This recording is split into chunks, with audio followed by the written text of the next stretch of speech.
Rebekah, there's something I want to play back and ask that might make you blush in front of the 10,000 or so people that are listening, but it's a little behind the scenes insight for listeners around the start of this podcast. But I think it's really significant in terms of leadership, and it's something I talk to quite a lot with my clients. So I forget the exact words that you said, but we was due to start recording this at 11:30, I think, and you popped up and said, "Oh, I've just come off of something really busy," or some sort of word like that. I want to just take 5 minutes to sort of prepare and clear my head, or words to that effect. And I think that is really significant because in a really positive way, by the way, because I talk a lot to people about, as leaders, managing transitions and how can we show up and be the best version of ourselves, but more importantly, be the person that we're about to speak to needs us to be. And so often we can go straight from a really difficult meeting and rush into another really important meeting that might be someone's one-to-one or a podcast recording. And half of our brain is still on the thing we just done.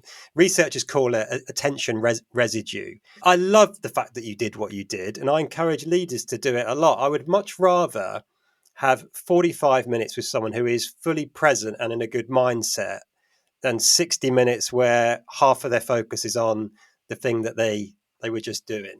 So I guess two questions that come from that, like, why did you do that? And in the 10 minutes that you took away, what did you do?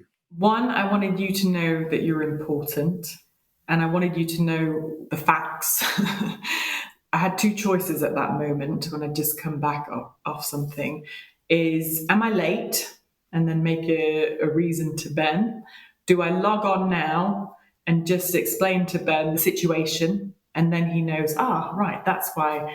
One, I don't like being late. It's something I've worked on. I used to be late a lot, actually. And I remember somebody once saying to me, not about me, about somebody else actually who was late, but it really made me think, it's a really arrogant thing, they said, for somebody to be late, because what it's saying is, I don't mind keeping you all waiting while my important self comes to the meeting. So for me, that really struck a chord with me. So I don't like being late, I like to be timely.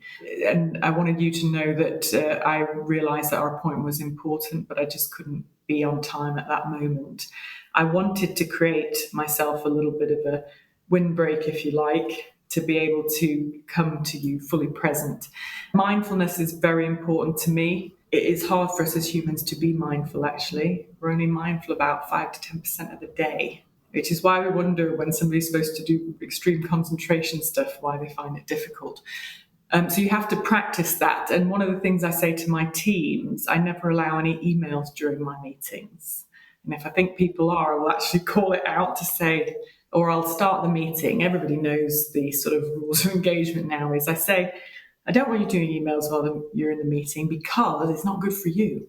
And you're not fully mindful then. You're trying to do two things at once. So we actually have very productive meetings because people are fully focused on the discussion, they contribute more, all that kind of stuff. So I totally agree with you that you need to be present, mindful, engaged, and it probably goes back to the social quotient and also the emotional quotient. Do you allow laptops or devices in meetings? People do use them a lot for instead of printing stuff out. So from an environmental point of view, that's not a problem.